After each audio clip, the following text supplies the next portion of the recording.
Hello, this is Dwayne Dixon, wide receiver coach. I've been here since 2007. I grew up on a farm in Alachua near Gainesville, Florida. As a child, well, I remember somewhere around being 5 to 6 years old, my brother playing in the second Super Bowl here at Dixon, number 35 for the Oakland Raiders. He was one of the main reasons I became a coach at Alachua Santa Fe. Played football, played basketball, played baseball, and I ran track. And some of the reason for that was because my uncle decided that he needed some farm work done. My dad was like, hey, he's playing all these sports, he won't have time to do all of that. And he encouraged me to play more sports because when he made a statement that little round ball or football is not gonna get you anywhere, I wanted to prove him wrong. My parents actually worked at the University of Florida. It made it hard for me to go anywhere else. I signed a scholarship to go there. When I was at Florida, my wife was on that campus at that time.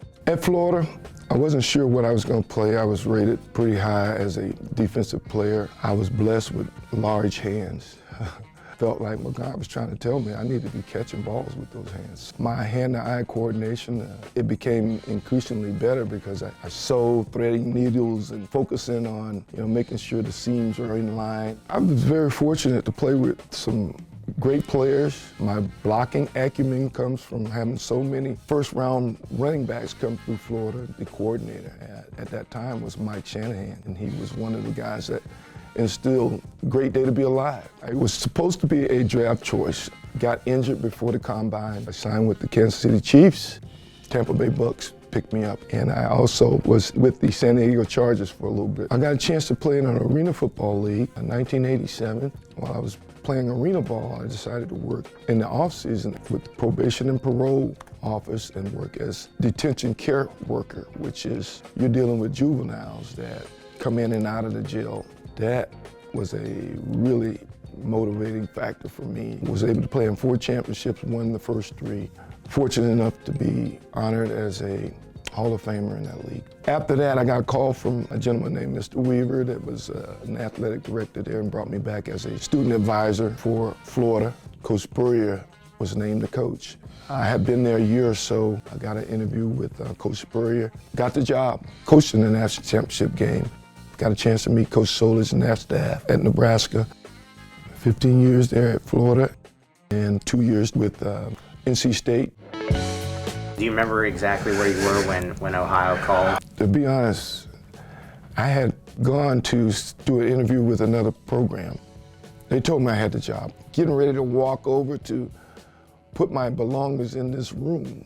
I had the key to the room and everything. I kept texting to see if Coach Solis and those guys had come to a decision on who they were going to hire, and lo and behold, they did call. Turned the key back in, got my stuff out of the room, and I drove here that day from Alabama all the way to Athens, Ohio. I think that was June 12, 2007. Well, when I first got here, I wasn't sure what the diversity would be like. When Coach Solis brought me in and said, I want you to meet certain people, he took me over to meet the president. At that time, Roger McDavis was the president. I'm shocked because I've never seen an African-American president. That spoke volumes that the diversity existed here. One of the staff members, I won't say his name, he won't be here longer than a year. He'll try to jump to the next level. So now it's been 17 years, so the experience for me and my family has been awesome. How would you describe your coaching style? A lot of things I do, probably other coaches won't do. Balls on the wall, just how many balls can you catch? Pulling hair from your leg and not feeling pain. I look for a word to use every day in my meeting that they gotta learn. I have Locker Buddy awards that I make up. If I see something on a video, they may get a text at 2:30, 3:30 in the morning. I try to use nursery rhymes to help our guys remember things. If you put your foot in the ground, get your head around it, or catch the ball up high. That way you won't have to deny. Little things like that, I'll come up with rhymes that they'll chime. So, well, I've worked with some great players here, a couple of guys. The first draft choice I've had, Taylor Price, God bless him with speed. Dante Foster, another player to play for the Minnesota Vikings. LeVon Brazil, got a chance to play for the Indianapolis Colts. You had Jordan Reed, Stephen Goulet, smart player. The guy that played in the Super Bowl Phil Bates played wide receiver for me for a year or so. I got to coach my son for 5 years here. He's a police officer up in Columbus now. Feel good about where this team's heading. There's a guy named Sam Wiglus who really showcased his talent, came in hungry, not begging for anything. A guy named Jacoby came in as a transfer guy. Miles Cross, a young guy that's very quiet, but yet his game speaks volumes. Tyler Walton's come on as a guy that was a previous starter. Armani Rome can get in and out of his cuts really well. Continue to push guys not to get satisfied, be the best versions of ourselves. That'll help our team.